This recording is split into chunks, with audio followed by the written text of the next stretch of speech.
Irmãos queridos, nós vamos abrir texto bíblico no livro de Apocalipse, Apocalipse capítulo 1,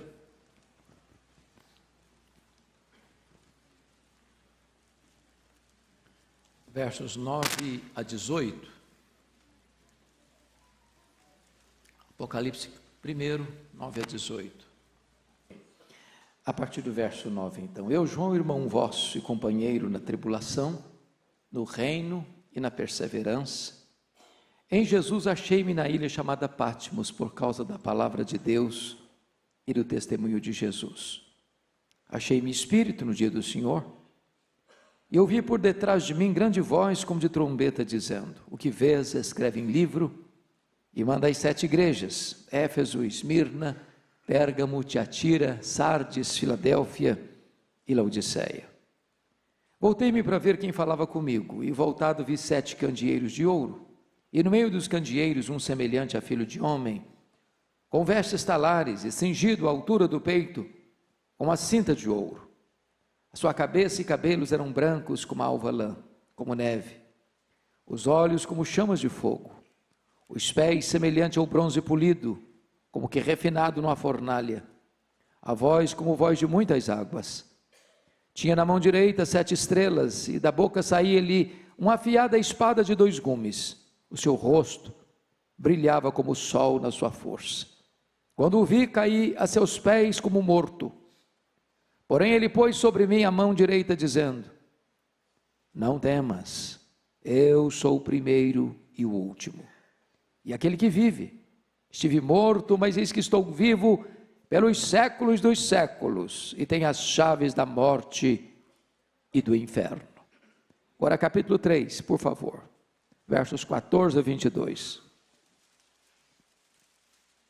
Ao anjo da igreja em Laodiceia escreve: estas coisas diz o Amém, a testemunha fiel e verdadeira, o princípio da criação de Deus. Conheça as tuas obras, que nem és frio nem quente. Quem dera fosses frio ou quente. Assim, porque és morno, nem és quente nem frio, estou a ponto de vomitar-te da minha boca. Pois dizes: estou rico e abastado, e não preciso de coisa alguma. E nem sabes que tu és infeliz, sim, miserável, pobre, cego e nu. Aconselho-te que de mim compres ouro refinado pelo fogo, para te enriqueceres, vestiduras brancas para te vestires, a fim de que não seja manifesta a vergonha da tua nudez, e colírio para ungir os teus olhos, a fim de que vejas. Eu repreendo e disciplino a quantos amo. Sê, pois, zeloso e arrepende-te. Eis que estou à porta e bato. Se alguém ouvir a minha voz e abrir a porta, eu entrarei e cearei com ele, e ele comigo. Ao vencedor dar-lhe-ei sentar-se comigo no meu trono, como eu venci e sentei com meu Pai no seu trono. Quem tem ouvidos, ouça o que o Espírito diz às igrejas. Amém? Meus amados, quando Jesus nasceu, quem governava o Império Romano era César Augusto. Quando Jesus morreu, quem governava o Império Romano era Tibério César. Depois que ele morreu, assume o governo Calígula. Depois vem Cláudio. Depois, em 54, vem Nero. E aqui começa uma brutal perseguição contra a igreja. Mormente, a partir do dia 24 de julho do ano 64, quando a cidade de Roma foi incendiada, e o ônus do crime cai sobre as costas dos cristãos. O massacre foi tão grande, que faltou madeira para fazer cruz, tamanha quantidade de crentes crucificados. Quando não tinha mais madeira, os crentes eram cobertos de piche, amarrados nos postes e queimados vivos, para iluminar as noites de Roma. No ano 66, 2 anos depois do incêndio de Roma, explode uma rebelião dos judeus, chamada Guerra dos Judeus. Isso porque uma sinagoga judaica fora profanada em Cesareia Marítima, e os zelotes, que nunca foram favoráveis ao governo de Roma em Israel, se rebelaram. E naquela ocasião, se manda para lá o general Tito para tentar contornar aquela rebelião. 2 anos depois, ano 68, Nero está numa situação insustentável no seu governo, em profunda tensão com o Senado romano, e o Senado o depõe em 68, e Nero comete suicídio. 2 anos depois, no ano 70, a rebelião dos judeus está numa situação insustentável. A essas alturas, o general Tito cercou Jerusalém, ninguém entrava, ninguém saía, e quando a cidade não tinha qualquer capacidade de resistência mais, ele invadiu a cidade, e destruiu a cidade. Cumprindo a profecia de Jesus, não ficou pedra sobre pedra daquela belíssima construção do templo de Herodes. A cidade foi arrasada, queimada, as pessoas foram passadas ao fio da espada, e acontece ali a maior diáspora de todos os tempos, desde o ano 70 a 14 de maio de 1948, quando Israel retorna ao seu território. Nesse mesmo ano 70, o imperador Vespasiano inaugura o Coliseu Romano, o Anfiteatro da Morte, e numa festa de 100 dias de inauguração, 10.000 crentes foram mortos com requintes de crueldade. Os crentes eram enrolados em peles de animais, jogados nas arenas, para os cães morderem, para os touros pisarem, para os leões esfaimados da Líbia devorarem. Um verdadeiro massacre. Chega o ano 81, e assume o governo de Roma Domiciano. Esse homem foi chamado de o segundo Nero, por causa da crueldade com que ele atacou a igreja. Esse imperador foi o primeiro imperador romano a arrogar para si o título de Senhor e Deus. Foi este imperador que deportou o apóstolo João, então pastor de Éfeso, para esta ilha do mar Egeu, a ilha de Patmos, uma ilha vulcânica, onde prisioneiros políticos eram jogados ali para morrerem na solidão e muitas vezes até em trabalhos forçados. João já era velho demais para trabalhos forçados. Nessas alturas, todos os apóstolos de Jesus Cristo já estavam mortos, e todos mortos pelo viés do martírio. Apenas João sobrevivia. E certamente a intenção de Domiciano era calar a voz do último apóstolo do Senhor Jesus Cristo. E é curioso que quando todas as portas se fecham para João na terra, está escrito em Apocalipse 4, versículo 1, que Deus abriu para ele uma porta no céu, e disse: sobe para aqui, e eu te mostrarei, não as coisas que talvez aconteçam, não as coisas que podem acontecer, eu te mostrarei as coisas que devem acontecer. Mesmo nas horas mais amargas da história da igreja, irmãos, Deus está no trono e Ele continua conduzindo os destinos do seu povo. No capítulo 1, no versículo de número 9, está escrito que João olha esse cenário com outros olhos, com outros óculos, com outras lentes, porque está escrito: achei-me na ilha de Patmos, não por causa da ordem de Domiciano, mas achei-me na ilha de Patmos por causa da palavra de Deus e do testemunho de Jesus Cristo. Quem escreve a história é Deus, quem é o Senhor da história é Deus. Quando os homens pensam que estão destruindo a igreja, estão promovendo a igreja de Deus é indestrutível. Era um dia de domingo, era o dia do Senhor, quando João escuta atrás dele uma voz como de trombeta dizendo: o que vês, escreve em livro e manda às 7 igrejas, Éfeso, Esmirna, Pérgamo, Tiatira, Sardes, Filadélfia e Laodiceia. E quando João se volta para ver quem falava com ele, ele não vê quem falava com ele, ele vê 7 candeeiros de ouro, ele vê as 7 igrejas, e no meio das igrejas, um semelhante a filho de homem. Na verdade, o mundo só pode ver Jesus na igreja e através da igreja. É curioso que o Cristo que João vê na ilha de Patmos não é mais aquele Cristo prostrado sobre o seu rosto, em lágrimas, suando sangue do Getsemane. O Cristo que João vê na ilha de Patmos não é aquele Cristo espancado, esbordoado e vilipendiado do pretório romano. O Cristo que João vê não é mais aquele Cristo que caminha exangue pelas ruas apinhadas de Jerusalém, sob os apupos e vaias de uma multidão ensandecida. O Cristo que João vê não é mais aquele Cristo esticado naquele leito vertical da morte, suspenso entre a terra e os céus. O Cristo que João vê é o Cristo vitorioso, é o Cristo da glória. Seus cabelos não estão mais cheios de poeira e sangue, mas são brancos como a neve. Seus pés não estão esmagados pelos cravos, são como bronze polido. Suas mãos não estão mais cravadas no lenho, sustentam a igreja. Sua voz não está mais embargada pela sede, é voz como voz de muitas águas.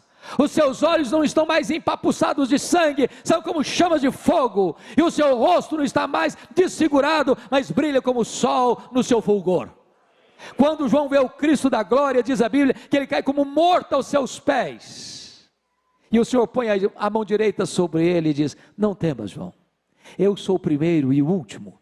Eis que eu estive morto, mas estou vivo pelos séculos dos séculos, e tenho as chaves da morte e do inferno.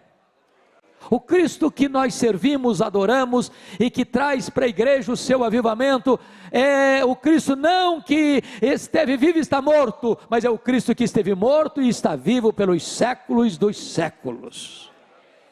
Ele está no trono, e por isso que Ele pode derramar sobre nós do seu Espírito. Pois bem, queridos irmãos, notem comigo no versículo 13, que quando João vê Jesus, o Cristo glorificado, ele o vê no meio dos candeeiros. Isso é maravilhoso, porque eu posso afirmar categoricamente que Jesus está aqui hoje, nesta noite. Ele está no meio da sua igreja. E você e eu não viemos aqui porque São Paulo é uma cidade atraente. Nem você e eu viemos aqui porque a igreja de Pinheiros tem um templo confortável para você se assentar. Nem você e eu viemos aqui porque tinha uma lista de preletores. Você e eu viemos aqui na expectativa de que Jesus está aqui. É porque Ele está aqui que você e eu viemos aqui. É para encontrar a Ele que nós viemos aqui. A esperança nossa é Ele. Ele está aqui. Ele está entre nós. A grande pergunta é: Ele está entre nós fazendo o quê? E quando eu leio essas cartas, a percepção que eu tenho é que Ele está no meio da sua igreja, investigando a sua igreja, examinando a sua igreja, sondando a sua igreja, exortando a sua igreja, corrigindo a sua igreja, disciplinando a sua igreja, consolando a sua igreja, fazendo promessas para a sua igreja.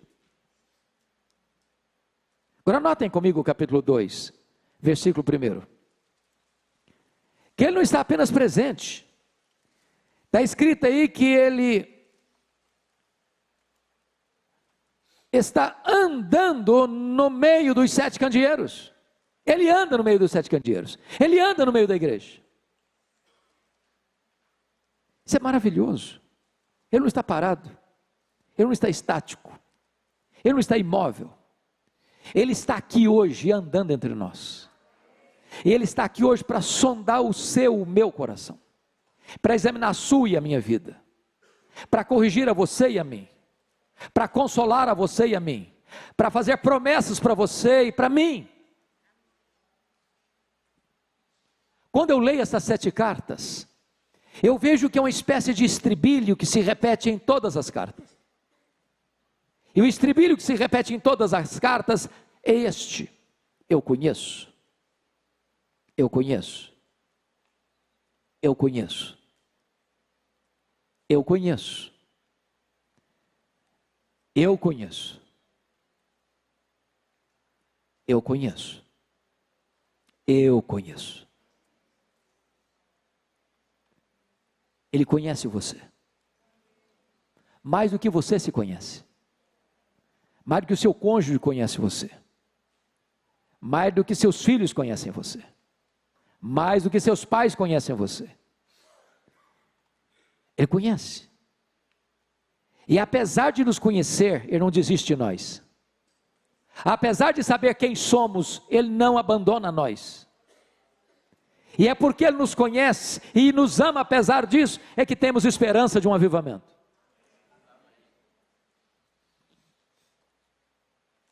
Para 5 igrejas, Jesus usou a mesma expressão. Para a igreja de Éfeso, para a igreja de Tiatira, para a igreja de Sardes, para a igreja de Filadélfia, para a igreja de Laodiceia, e diz assim: eu conheço as tuas obras.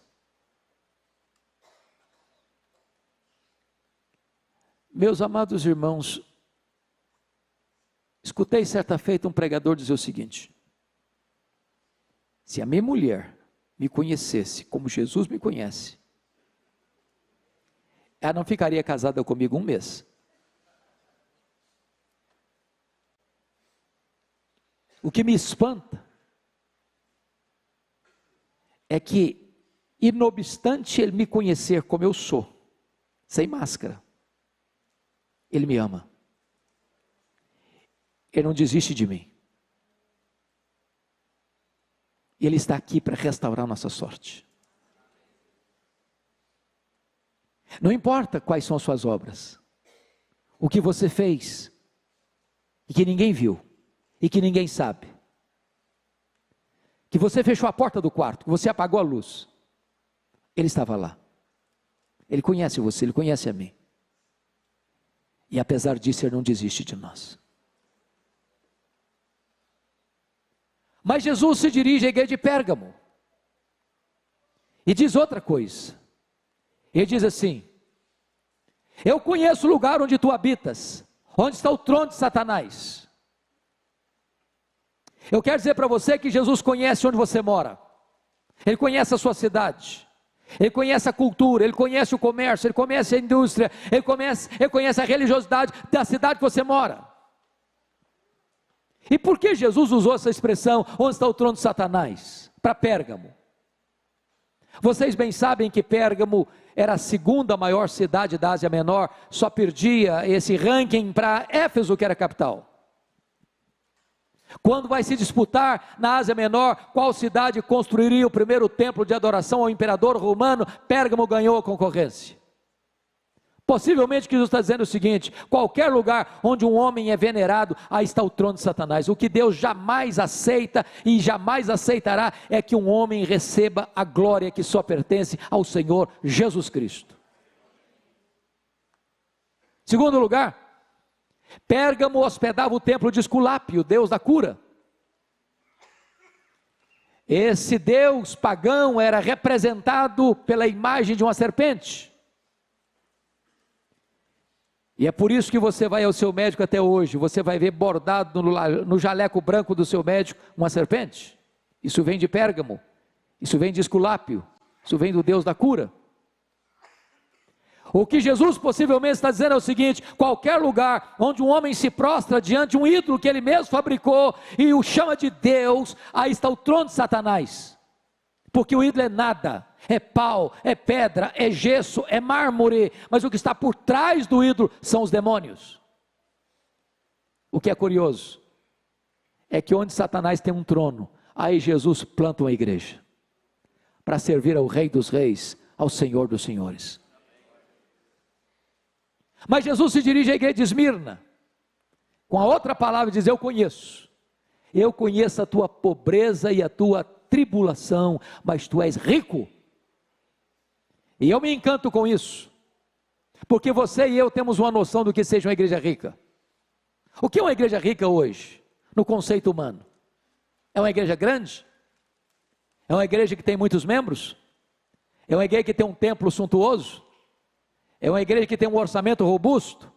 É uma igreja que tem muita gente influente na sociedade? Esse é o conceito que você e eu temos de igreja rica. É curioso que a mais pobre igreja da Ásia, Esmirna, era pobre, e Jesus dizia: mas eu conheço a sua pobreza, mas você é rica. Pobre na terra, rica no céu. Pobre aos olhos dos homens, rica aos olhos de Deus. Pobre financeiramente, rica espiritualmente. O que importa, irmãos, não é ser rica aos olhos dos homens, é ser rica aos olhos de Deus. Às vezes aquela congregação menor, de chão batido, na vila mais remota do estado, mais longínquo da federação, lá está uma igreja rica aos olhos de Deus. Por outro lado, Jesus chama a igreja mais rica da Ásia, que batia palmas para ela mesma, que se olhava no espelho e dava nota máxima para si mesma, e dizia: eu sou rica, sou abastada, não preciso de coisa nenhuma. E Jesus olha para essa mesma igreja e faz outro diagnóstico, e diz: não, tu és pobre, miserável, cega, nua. Jesus conhece a você, Jesus conhece a mim, e Ele está aqui hoje, e Ele não tem uma opinião a nosso respeito, Ele tem um diagnóstico. Mas é curioso, dessas 7 igrejas, Jesus vai fazer alguns elogios, e vai fazer também severas repreensões. Mas para 2 igrejas, Jesus não faz críticas, é curioso isso. Para quais igrejas? Para a mais pobre e para a mais fraca.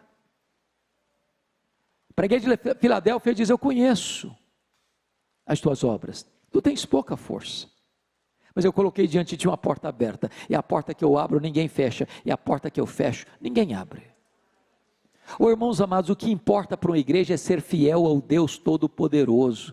Nós somos fracos em nós mesmos. Tem muita gente que está dizendo por aí o seguinte: não, eu sou como Deus, eu olho para mim e tenho a mesma justiça de Deus. Uma pessoa dessa não conhece nem a Deus nem ela mesma. Porque se você conhece a Deus, você se curva. Se você conhece a você mesmo, você diz: ai de mim, Senhor. Mas louvado seja Deus, meus irmãos. Deus é o Deus que nos ama, e apesar da nossa fraqueza, pode colocar portas abertas diante de nós, e a porta que Deus abre, ninguém pode fechar.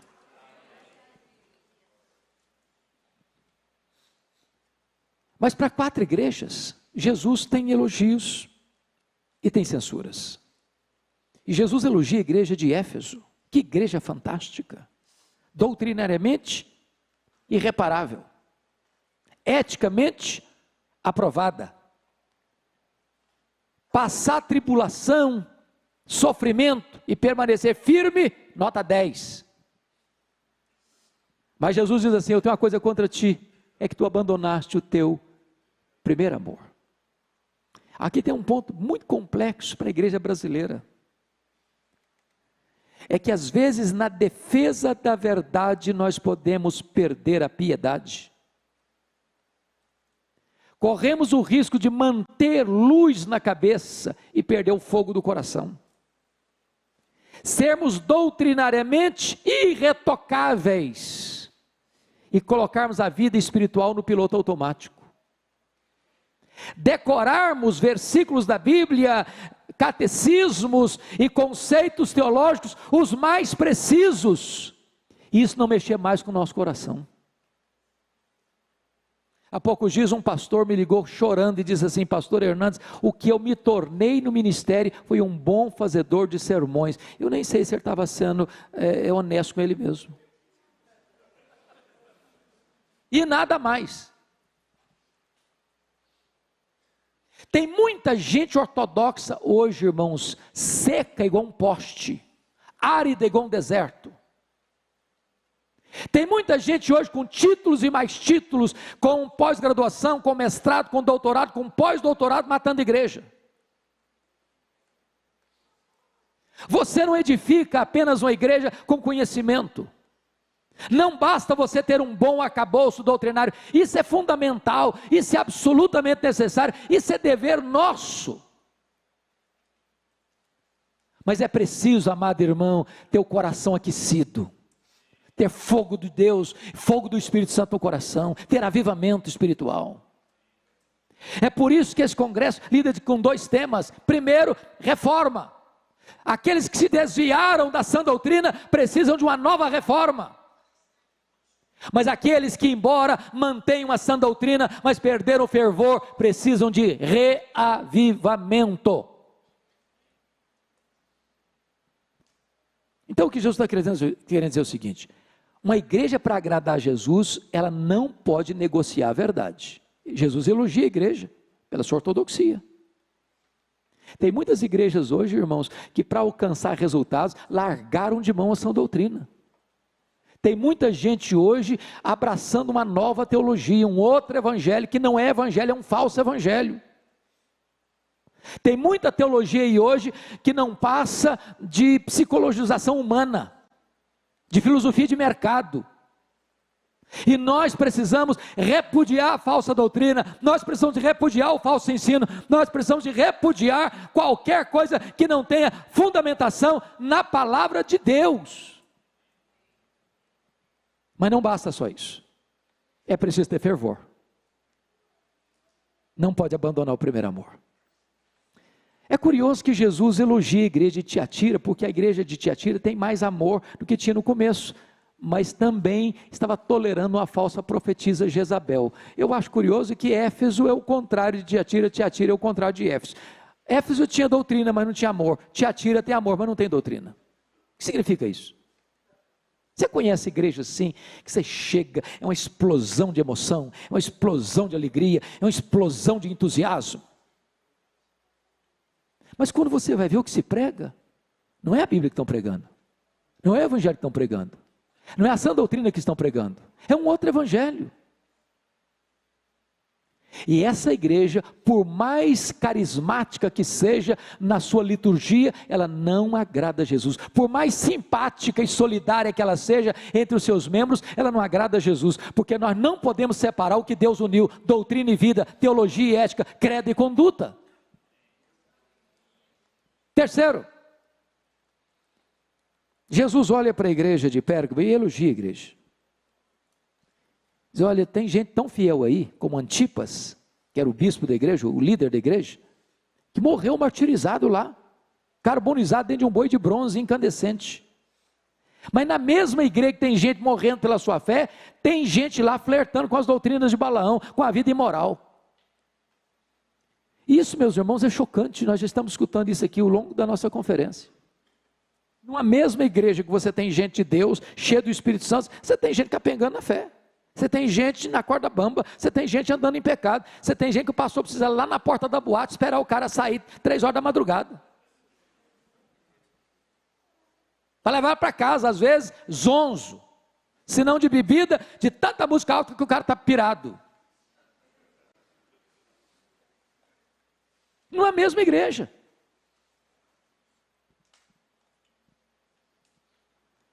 Jesus, por exemplo, faz uma análise da igreja de Sardes. Você tem nome que vive, mas está morta. Eu acho curioso isso, porque se Sardes fosse hoje igreja contemporânea, nós mudaríamos o título: igreja que tem nome que vive. Diríamos uma igreja avivada, porque nós temos esse termo, não? Aquela igreja avivada. O que a gente quer dizer porque aquela igreja é avivada? Então, louvor animado? O pregador dá cambalhota no púlpito? Grita, fala uns negócios diferentes? Tem gente na fila para entrar? Hoje talvez diríamos isso. E Jesus, que não se impressiona com nada daquilo que nos impressiona, Jesus que não se impressiona com os nossos cacuetes, porque nós temos cacuetes, não? O cara fala normal o tempo todo, conversando igualzinho. Vai orar, ele treme a voz. Oh Senhor! Parece que o cara está em transe. Parece que ao tremer a voz ele ficou mais espiritual. Deus não se impressiona com nada disso. Nada disso. Aí ele olha para essa igreja e diz: você tem nome que vive, você está mortinha, mortinha. Agora Jesus me choca muito, sabe por quê? O diagnóstico que ele faz é diferente do meu. Para a igreja que é pobre, Jesus: não, você é rica. Para a igreja que é rica, Jesus: não, você é pobre. Para a igreja que diz que está viva, Jesus diz, não, você está morta. Para a igreja que está fraca, Jesus diz, não, mas eu coloquei diante de você uma porta aberta. Conclusão, o que importa mesmo, não é o que as pessoas dizem a nosso respeito. O que importa mesmo, não é o que eu penso a meu respeito. O que importa mesmo, é o que Jesus diz a meu respeito. Ele não tem uma opinião, ele tem um diagnóstico. Mas agora remeto você ao texto de Apocalipse 3. Porque a igreja de Laodiceia não recebe nenhum elogio de Jesus, só censuras. Só que a igreja de Laodiceia era a igreja que tinha a melhor autoavaliação das 7 igrejas.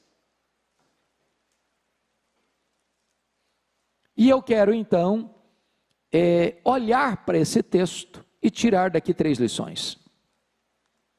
Primeiro, nos versos 15 a 17, Jesus vai fazer um diagnóstico. Segundo, nos versos 18 a 20, Jesus vai fazer um apelo. Terceiro, dos versos 21 e 22, com base no 14, Jesus vai fazer uma promessa. Então, é diagnóstico, apelo e promessa. Não sei se você já perguntou por que Jesus usou as figuras que usou para a igreja de Apocalipse. Por exemplo, quente, morno, frio, vestes brancas, ouro puro, colírio. Foi por acaso? Absolutamente não. Jesus conhece o texto e o contexto, conhece a cidade e a cultura, conhece a economia e o comércio. Jesus conhece. Por isso, a comunicação dele é tão eficaz. Então vamos entender a igreja de Laodiceia. Vocês bem sabem que Laodiceia ficava e fica até hoje na região do Vale do Rio Lico. Era a região mais fértil da Ásia. Hoje ainda uma das regiões mais férteis da Turquia asiática. Nessa região ficava 3 cidades. Era uma região metropolitana. Laodiceia, Colossos e Hierápolis. A região era 9 quilômetros uma da outra. As cidades 9 quilômetros de distância uma da outra. Tanto é fato que quando Paulo escreveu a sua carta aos Colossenses, deu ordens para que a mesma carta fosse lida na igreja de Laodiceia e na igreja de Hierápolis. Pois bem, Hierápolis tem até hoje uma chamada montanha ou castelo de algodão, uma rocha de montanha de calcários brancos, de onde brotam águas quentes, tépidas, aliás não só tépidas, quentes mesmo, que vão descendo e formando piscinas em cascatas, e pessoas vinham e ainda vêm até hoje para tomar banhos terapêuticos. Era a nossa Caldas Novas brasileira. Do outro lado do Rio Lico ficava Colossos, também famosa pelas suas fontes de águas frias, também terapêuticas. A maior cidade da região era Laodiceia, e Laodiceia tinha um problema, não tinha fontes nem de águas quentes, nem de águas frias. As águas que chegavam na cidade vinham por meio de aquedutos e chegavam na cidade tépidas, mornas, impróprias para beber e impróprias para o uso terapêutico. Jesus pega esse gancho e diz assim: quem dera tu fosses quente como as águas de Hierápolis, quem dera tu fosses frias como as águas de Colossos, mas porque tu és morna como as águas que chegam na cidade, eu estou a ponto de vomitar-te da minha boca. Por que Jesus usa a figura das vestes brancas? Porque Laodiceia era o maior centro têxtil da Ásia Menor, e Jesus está dizendo: vocês se orgulham das suas fábricas de roupas, mas espiritualmente vocês estão nus. Por que ele usa o ouro puro? Porque Laodiceia era a cidade dos banqueiros, a cidade dos endinheirados, era a cidade mais rica da Ásia. Tanto é fato que no ano 46, depois de Cristo, um grande terremoto devastou essa região. Laodiceia foi reconstruída com o dinheiro dos endinheirados, sem buscar recursos públicos, mas Colossos e Hierápolis nunca mais se recuperaram. Jesus está dizendo: vocês se orgulham do ouro de vocês, mas espiritualmente vocês estão pobres. Por que ele usa a figura do colírio? Porque Laodiceia era o maior centro oftalmológico da Ásia Menor, tinha um remédio quase milagroso na época, o pó frígio, e Jesus está dizendo: vocês se orgulham das suas clínicas de olhos, mas espiritualmente vocês estão cegos. O que Jesus está fazendo? Um diagnóstico. Agora pensem comigo, o que me choca nesta igreja não é o que Jesus vê, é o que Jesus não vê. Por exemplo, leia 7 cartas e você verá uma coisa: não há nenhuma denúncia de Jesus de qualquer problema doutrinário na igreja de Laodiceia. Não tem problema doutrinário na igreja. Tinha em Pérgamo, Tiatira, Sardes, lá não tinha. Igreja ortodoxa. Não tem falso mestre, não tem falso apóstolo, não tem doutrina de Nicolaíta, não tem doutrina de Balaão, não tem doutrina de Jezabel. A igreja teologicamente é saudável, mas essa igreja, apesar disso, está causando náuseas em Jesus. Leia 7 cartas. Segundo lugar, você não verá nenhuma denúncia de Jesus de problemas morais na igreja de Laodiceia. Tem problemas morais na igreja de Pérgamo, tem problemas morais na igreja de Tiatira, tem problemas morais na igreja de Sardes. A igreja de Laodiceia não tem problema moral. Jesus não denuncia nenhum pecado escandaloso naquela igreja. Diríamos então hoje que a igreja de Laodiceia era uma igreja ética, mas está causando náuseas no Filho de Deus. Terceiro, não há nenhum sinal de pobreza naquela igreja. Tinha pobreza em Esmirna, tinha pobreza em Filadélfia. A igreja de Laodiceia, todo mundo é rico. Os teólogos da prosperidade não fariam sucesso lá, todo mundo já era rico. Mas estava causando náuseas no Filho de Deus.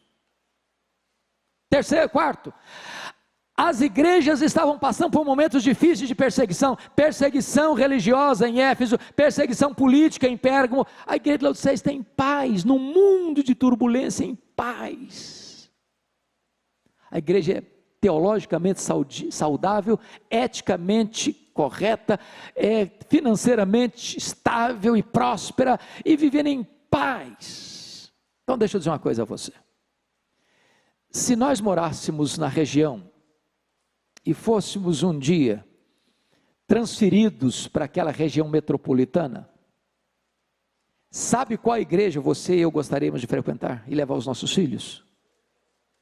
Para a igreja de Laodiceia. Era a melhor igreja da Ásia. Aliás, a igreja, se autoavaliando, disse isso: sou rica, abastada, não preciso de nada, está tudo muito bem com a gente, bem na fita, bem aos olhos do mundo, bem aos olhos dela mesma. Mas Jesus diz: estou a ponto de vomitar-te da minha boca. Então a grande pergunta desse texto é hoje esta pergunta: o que é que Jesus então viu nessa igreja, que trouxe tanto sofrimento para ele? E só tem uma coisa aqui que Jesus viu, irmãos: falta de fervor espiritual. Não tem nada que fere mais o nosso glorioso Redentor que ver um crente apático, morno, insípido, sem brilho nos olhos, sem coração aquecido, de bem com ele mesmo, se olhando no espelho e dando nota máxima para si, batendo palmas para ele mesmo, juntando todos os membros da igreja e fazendo um grande coral para cantar o hino: quão grande és tu diante do espelho. Jesus olha para essa igreja e diz: olha, estou com náusea. Agora para um pouquinho para reconhecer comigo aqui. Deus tem me dado o privilégio de já pregar em mais de 1.500 igrejas das mais diferentes denominações do Brasil. E eu posso lhes garantir que já preguei em igrejas ultra conservadoras.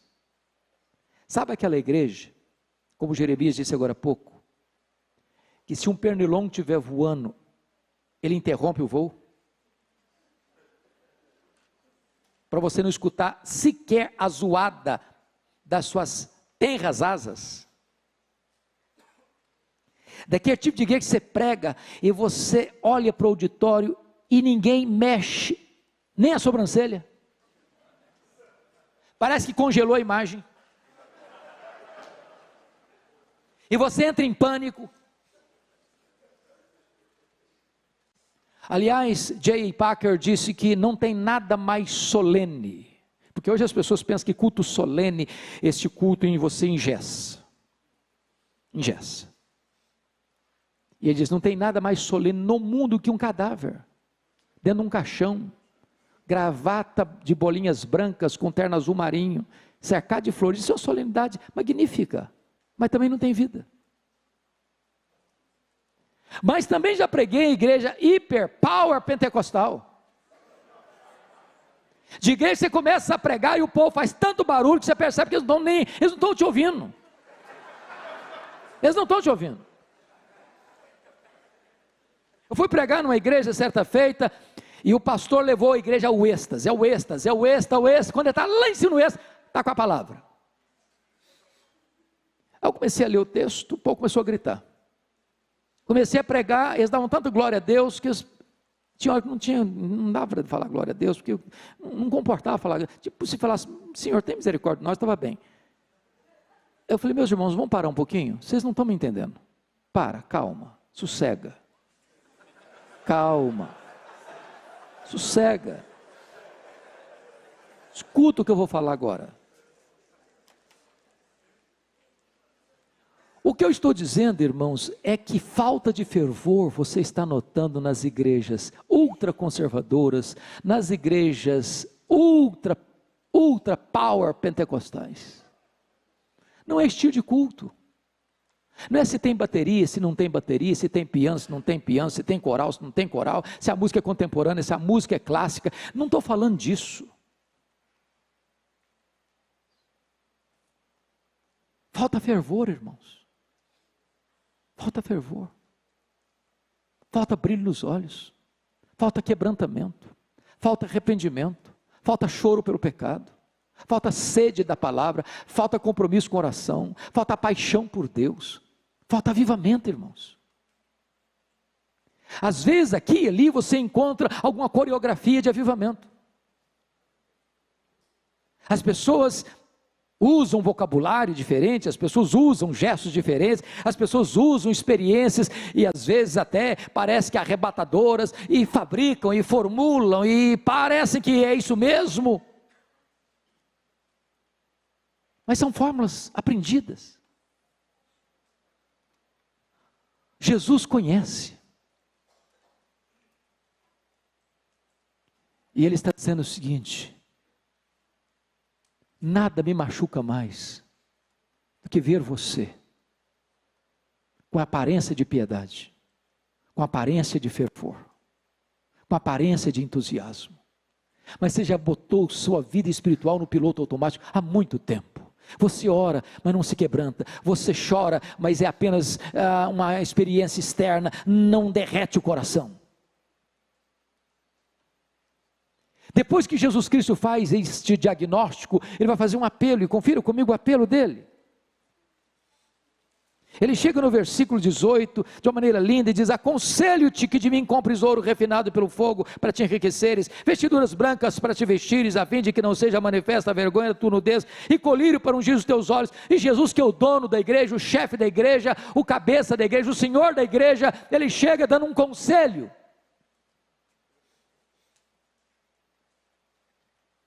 Jesus se apresenta como um mascate, um vendedor ambulante, que tem um produto para vender, e o produto é essencial, e o preço é de graça. Na verdade, o que Jesus está querendo dizer é o seguinte: se você percebe que está faltando fervor no seu coração, se você percebe que está faltando fervor na igreja que você pastoreia, na igreja que você frequenta, o segredo não é correr atrás de coaching, o segredo não é correr atrás da teologia da prosperidade, o segredo não é correr atrás da teologia positiva, o segredo não é correr atrás das últimas novidades do mercado da fé, dos milagres fabricados pelos homens. O segredo é voltar para mim. Aconselho-te que tu compres de mim, que tu compres de mim, que tu compres de mim. mim, sou eu que tenho a solução para a igreja, é eu que tenho o remédio para a igreja, sou eu que trago a solução para a igreja que está morna e apática. É só em Jesus, é voltar para Ele, é Ele que tem a solução para a igreja. Por isso ele vai dizer no versículo 19 o seguinte, ele vai fazer uma declaração e vai dar uma ordem, e a declaração é essa: eu repreendo e disciplino a quantos amo. Eu não sei quanto a vocês, mas pelo menos eu acho que os homens, é uma confissão, eu acho que os homens são mais sensíveis que as mulheres, sentem mais dores, para não dizer que nós somos mais fracos e covardes. Para mim, enjoo é pior que dor. Não tem nada que deixa você mais desconfortável do que enjoo. E Jesus usa uma linguagem pesada. Estou a ponto de vomitar-te. Você vira o rosto, embrulha o estômago e diz: Jesus está pegando pesado demais. Mas por que ele faz isso? E ele está dizendo: estou pegando pesado com você, porque eu amo você. Eu não fui para a cruz para produzir um crente como você. Eu não fui para a cruz para você viver esse estilo de vida que você está vivendo. Eu não fui para a cruz para você viver de aparência. Eu não fui para a cruz para você viver uma vida minguada, fraca, medíocre, pobre, rasa, insossa, infrutífera. Eu fui para a cruz, e eu morri, e eu ressuscitei, e eu voltei para o céu, e eu derramei o meu espírito para você viver uma vida plena, abundante, maiúscula, superlativa, cheia do poder do Espírito Santo. E agora ele dá uma ordem: sê pois zeloso e arrepende-te, muda a tua vida, muda a tua conduta. Quando chega no verso 20, há aqui uma beleza quase que indescritível, porque Jesus docemente se apresenta e diz assim: eis que eu estou à porta e bato. Se alguém ouvir a minha voz e abrir a porta, eu entrarei, cearei com ele e ele comigo. Prestem bem atenção. A igreja de Laodiceia era uma igreja tão boa, mas tão boa, mas tão boa aos seus olhos, que ela bastava a ela mesma. Ela fazia tudo para ela mesma. Ela cantava para ela mesma, ela pregava para ela mesma, ela orava para ela mesma, ela se reunia para ela mesma. E Jesus estava do lado de fora. Você já imaginou isso? Ele querendo entrar.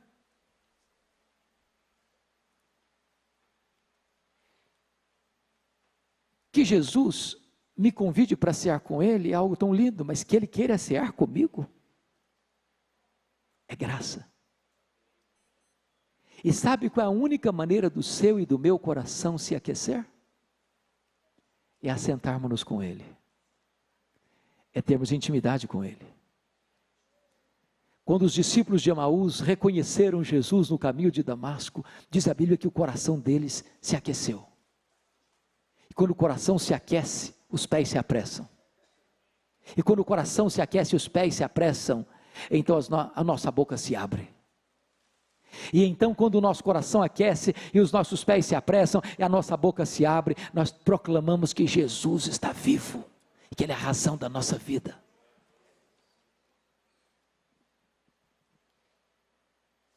Qual foi a última vez que você, ao abrir a sua Bíblia, o seu coração aqueceu? Qual foi a última vez que você, colocando-se de joelhos, sentiu que Ele estava ali do seu lado, ceando com você? É isso que nós cremos, irmãos, por avivamento.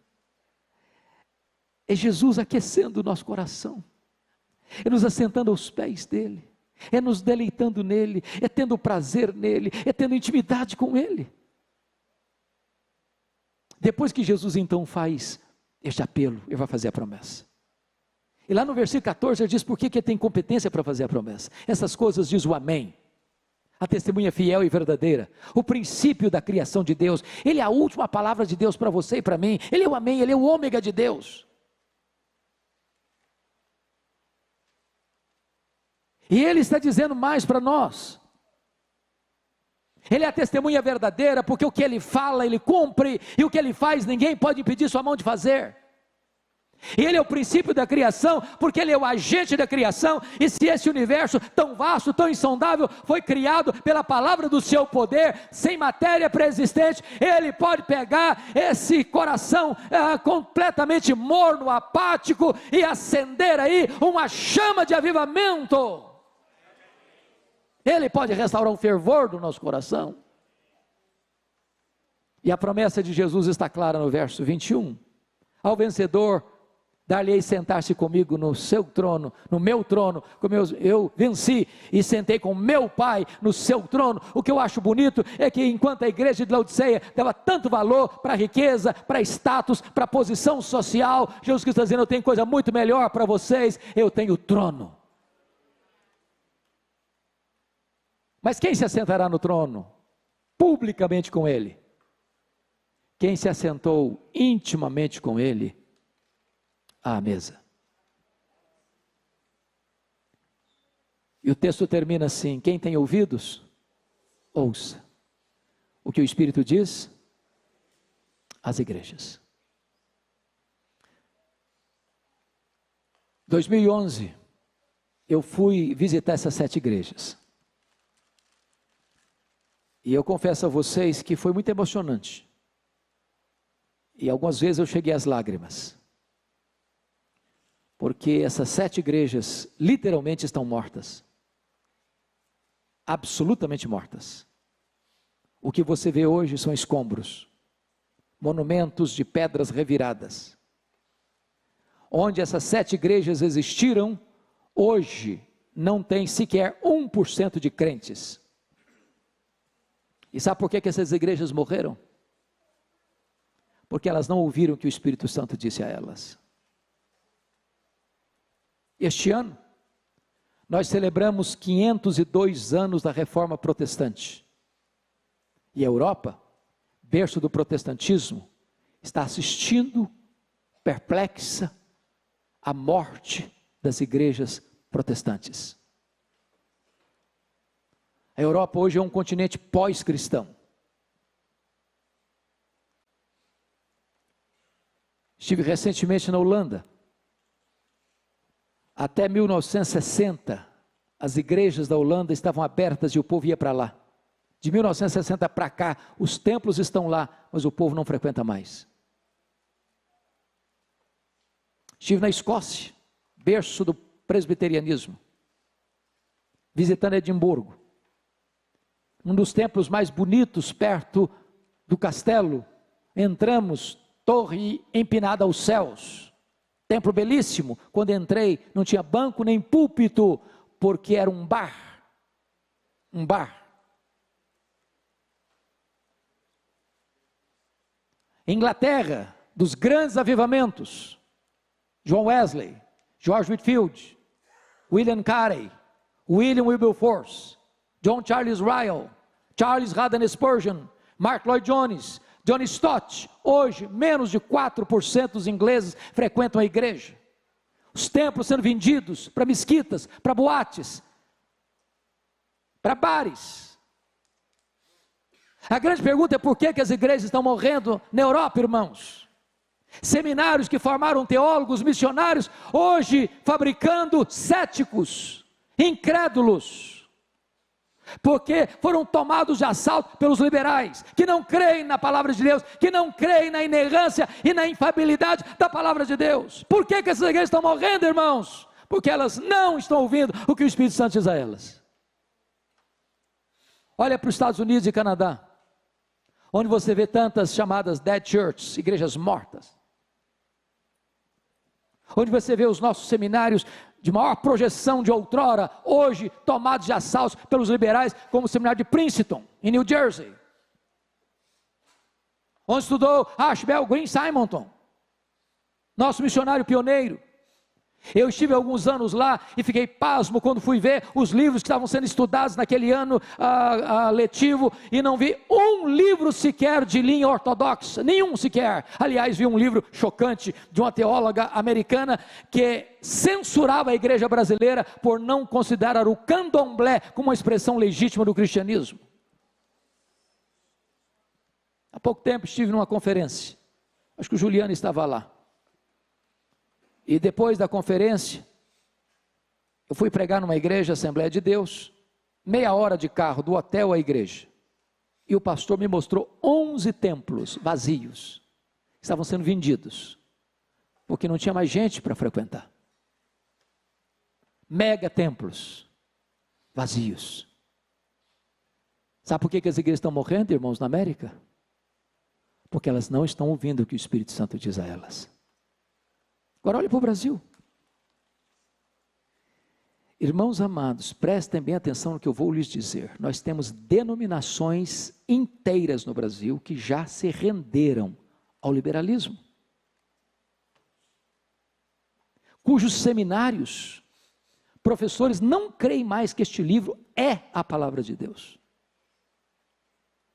E eu vou lhes dizer que qualquer igreja ou qualquer denominação que subscrever o liberalismo, assina o seu atestado de óbito. Não tem antídoto. Há poucos dias um pastor me ligou e disse assim: pastor Hernandes, a nossa denominação não batizou um crente por igreja, por ano, em média.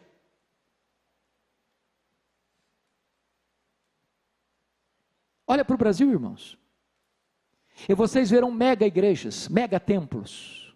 Aqui em São Paulo, então, é a capital dos mega templos. E você olha aquela multidão, não tem evangelho, não se prega sobre a graça, não se prega sobre Cristo como único Salvador e mediador e Senhor. Não se prega sobre justificação pela fé, não se prega sobre arrependimento, não se prega sobre fé salvadora, não se prega sobre santificação, não se prega sobre as glórias do céu, não se avisa dos horrores da ira vindoura. E onde não tem palavra de Deus, não tem o Deus da palavra. Olha para o Brasil, irmãos, e vocês verão muitas igrejas ortodoxas, mais áridas, mais secas. Igrejas que não crescem, igrejas que se minguam, que encolhem, que se encurtam a cada ano.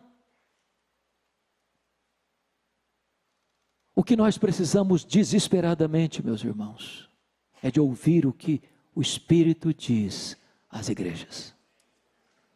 O que nós precisamos desesperadamente é de um poderoso reavivamento espiritual. Isso não é obra humana. De vez em quando eu ando por aí e vejo assim uma faixa estendida na frente da igreja. Hoje vai ser a noite dos milagres. Ou outra, hoje vai ser a noite do avivamento. Como se eu tivesse a agenda do Espírito Santo. E como se o Espírito Santo tivesse que fazer porque eu agendei que a fizesse. Nós não produzimos avivamento, como já foi dito aqui. Nós preparamos o caminho do Senhor para que Ele venha. E a minha oração, a nossa oração, deve ser um clamor aos céus. Que Deus sopre sobre nós o seu sopro. Que Deus restaure a nossa vida. Que Deus remova as cinzas, que Deus acenda as brasas. Que Deus inflame a nossa alma. Já foi dito aqui, devemos repetir isso. E eu termino aqui. Basta 3 gerações para uma igreja entrar num processo de apostasia. Basta 3 gerações. A geração que saiu do Egito morreu no deserto. A segunda geração que nasceu no deserto entrou na terra prometida. A terceira geração que nasceu na terra prometida, diz a Bíblia, não conhecia Deus mais. Quando eu olho para a igreja brasileira, sabe qual a sensação que eu tenho? É que os nossos avós foram mais crentes que os nossos pais. É que os nossos pais são mais crentes do que nós. É que nós estamos sendo mais crentes do que os nossos filhos. Se Deus não tiver misericórdia, irmãos, nós poderemos ter amanhã uma igreja apóstata. A minha oração é que Deus sopre sobre nós o seu sopro, para que as futuras gerações sejam mais crentes do que nós, para que os nossos filhos sejam cheios do Espírito Santo, para que os nossos netos sejam levantados por Deus para uma grande revolução espiritual nesta nação e no mundo. Nós precisamos de reforma, nós precisamos de avivamento. Eu quero conclamar você para a gente orar sobre isso. Se você anseia, irmão, de todo o seu coração esse avivamento, eu queria que nós nos colocássemos diante de Deus agora em oração.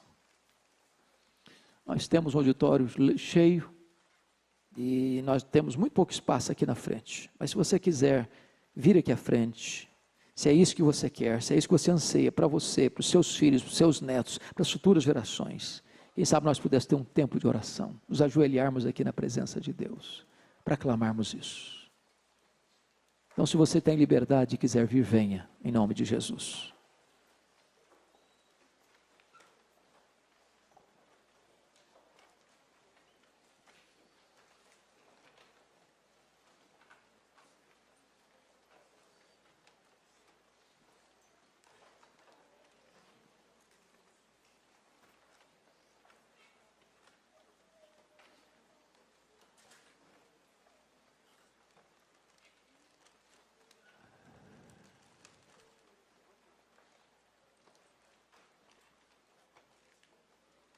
A Bíblia diz que nós não podemos desprezar o dia dos pequenos começos.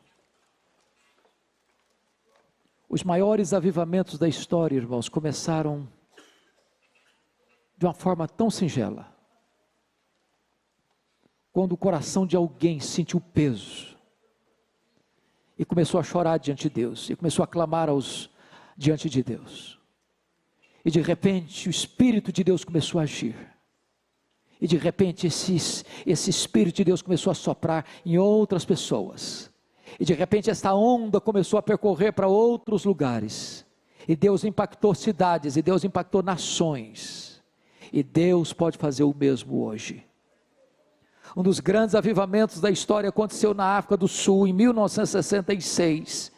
E o momento em que o Espírito Santo foi derramado, foi quando um adolescente se levantou numa reunião de oração e disse: meu Deus, tu fizeste tantas vezes, tu fizeste em tantos lugares, oh Deus, faz de novo, Senhor, faz de novo, Senhor, faz de novo, Senhor. E naquele dia, naquela manhã, o Espírito Santo desceu com grande poder ali, e uma grande multidão foi salva pela graça do Senhor Jesus Cristo. Ó Deus de toda graça, aqui está o teu povo, aqui está a noiva do Cordeiro, aqui está a igreja do Senhor Jesus Cristo, e nós estamos aqui, Deus, convencidos de que nós precisamos desesperadamente de um toque da tua mão, de um sopro do teu Espírito, de uma ação soberana e sobrenatural do Espírito Santo, restaurando a nossa sorte. Meu Deus, em nome de Jesus, tu que já fizeste tantas vezes, noutros lugares, ó Senhor, faz entre nós, volta o teu rosto para nós, por amor da tua misericórdia, apaga as nossas transgressões e reaviva o nosso coração. Inflama o nosso coração, Deus, tira as cinzas, Senhor, remove a fuligem, Senhor, tira aquilo, meu Deus, que está impedindo que as chuvas cheguem, Senhor, remove os obstáculos do nosso coração, e dá-nos, ó Deus, um coração quebrantado, um coração sedento, um coração que te almeje mais do que tudo neste mundo, um coração que não descansa, até que receba dos céus as chuvas torrenciais do teu Espírito. Sopra sobre a tua igreja um vento de avivamento, Senhor, e que este avivamento chegue no poder do alto, no poder do Espírito, para que corações sejam quebrados, para que famílias sejam recuperadas, para que a nação seja sarada, para que a tua glória seja manifesta, para que a tua palavra seja anunciada, para que o teu nome seja exaltado, para que a tua igreja se levante na força força e no poder do teu Espírito para pregar e para viver em santidade. Nós te adoramos, Senhor, e nós aguardamos esse momento e oramos na expectativa dele, em nome de Jesus e para a glória de Jesus. Aleluia. Aleluia. Amém. Louvado seja o Senhor. Eu queria que você desse um abraço na pessoa que está perto de você, em nome de Jesus, e depois retorne ao seu lugar.